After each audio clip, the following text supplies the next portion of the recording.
Afternoon. This is a reiteration of a broader topic that I go over in a different video, but it came up today with a client who has a very bad back and used his back in his many, many years of physical work that was also at least semi-skilled work, if not skilled. But anyway, this client shared the basics of impairments being the back and the spine and all that. And of course, as is my nature, I tend to poke and prod and try to find out more.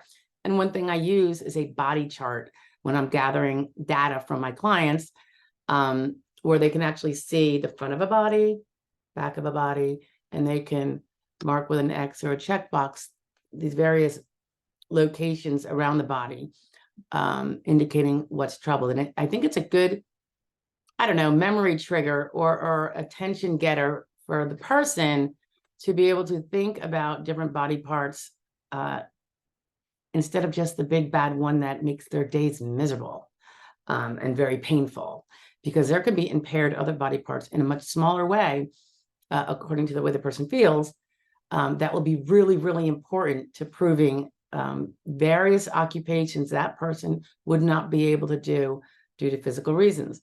Now, a lot of people, I think, when they're thinking about, when they're filing for disability, and I've gone into this before, they think only of the big bad impairment that, again, is on the top of their brain at all times. It's either painful all the time, or it's the one that limits their day-to-day activity in a way that is really disturbing to them. And it is probably the one that took them out of their job too. And they focus on that. I almost want to say they hyper-focus on it, only hyper-focusing in the sense that for a legal case with the Social Security Administration, you can't be hyper-focusing on only one big bad impairment, because very, very, very often, I'd say the vast majority of times, the one big bad impairment alone, if nothing else is considered, is not going to make for the win. This is because, remember, we're tasked with eliminating all 12,000 plus occupations from consideration of being able to be done by any particular claimant. So if a bad back takes out all heavy jobs and medium jobs, it says nothing about sedentary or light jobs. And the person may be saying upon inquiry, like, do you have anything? You've been working for 35 years. Is only your back troubled? Or is every other joint or muscle or body system like it was when you were 20? And I use that question because it makes people, it's like they give a different way of thinking about their body and what is going to be relevant for the legal case in front of them. So in this case, it turns out the person has a permanently impaired thumb because of a tendon tear. So it's about 50% weaker than the other thumb. And that might not impede certain gross movements with hands and heavy lifting. Although, of course, we have the back with regard to that, right? The back impairment. But think about it. For those sedentary and light jobs, a lot of them, most of them maybe, require pretty good manual dexterity with our fingers and our hands.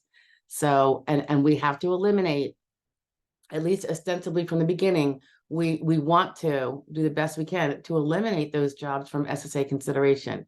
We don't want to just assume that the SSA is not going to care about those jobs. There are ways sometimes when we get them to not matter in other ways. But if that doesn't work, plan A, you have to have plan B and vice versa, because it's not always going to go the way you want. So you have to have multiple ways of stopgapping, a denial, preventing a denial. So the thumb could be important. Then comes to find out there's both shoulders are impaired, probably degenerative arthritis.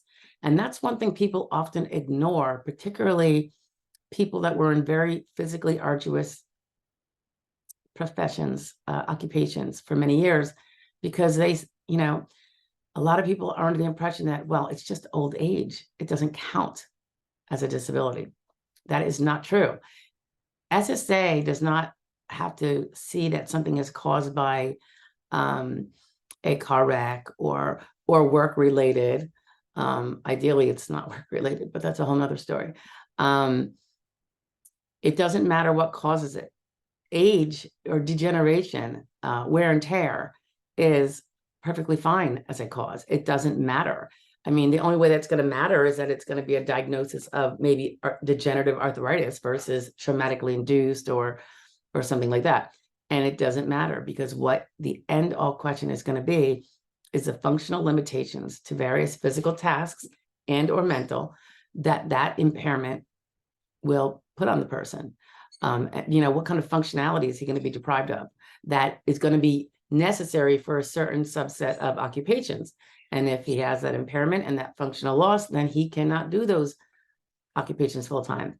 And that is what we need to get to. So all these little other things, this person didn't include shoulders, didn't include thumb. Given the age, I'm expecting there's probably issues. There could be issues with the knees. The person might not even know there's an issue because he's not thinking about it in the right way. So if I suggest, well, why don't you go for a walk and see if you can walk 2 miles out and 2 miles back. If that makes someone, have like a deer in the headlights, then I know they have an impairment with their legs or walking or their back, anything related to walking that's going to layer up with that much walking. So while they thought they had no problem with walking until they looked at it as, well, some jobs require 4 miles a shift. Can you do it? And if the answer is no, then we just learned that was relevant. Now we just eliminated those occupations that require all that walking. It's quite a few. Those are just examples. But I am, spent quite a bit of time today explaining to this wonderful person, I'm not trying to be a pain in your rear by inquiring about all these other body parts, which could also, by the way, be body systems. It could be diabetes, it could be gout, it could be skin disorders, vasculitis, peripheral artery disease, things that affect the legs that way. It doesn't have to be necessarily a particular joint injury or degeneration. There's so many, it's uncountable, but I poke and I prod and I ask questions, and I think drives people nuts, but that is what's going to make us have a enhanced chance of winning and winning earlier on. If we don't include those, you have a greater chance of losing, a significantly greater chance, in my estimation, as a general thing. So again, when you go through it, download a body chart off of the internet, or ask me for one and I'll get it to you. And it helps you just, go down the body and think of that body part. And again, I always say, is it as good as it was? Is it as good as it was when you were 20?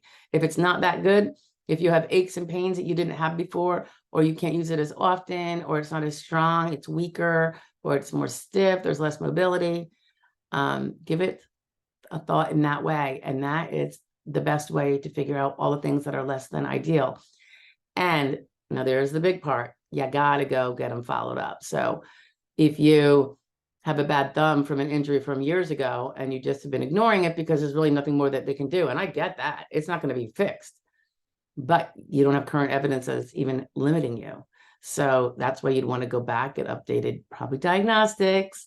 It could be MRI, could be x-rays. Usually it's something more than x-rays, but you're going to need that in current time to prove a current case. You can't just say, well, 20 years ago. No, that's not going to be good enough. Trying to think what else. It happens a lot with people who had maybe a back surgery 15 years ago, but now let's say it was a lumbar, and now they went out of work 20 years later, like they recovered. Were they ever 100%? Most people after back surgery are never 100%, but they're so much better and they can fully function and do whatever they used to do. Person goes and works again for another 20 years, and then something happens with the neck, and now they have a neck impairment, and they file, and all they include is a neck impairment. And when I speak to them, I'm saying, we had that back surgery 20 years ago. Is it like you were 20? Is it all better? Perfect. And by and large, the answer is no, no, no. But, it doesn't bother me that. The question isn't whether it bothers you in your current day-to-day life. The question is it limited so that it would eliminate some of the 12,000 jobs, occupations that you've never even thought about, but which are going to be under review as to whether or not you could physically perform them. Okay. So there we go. Go through all those impairments. If you need a body chart, let me know. And I think it'll make for a stronger case. Take care now. Bye.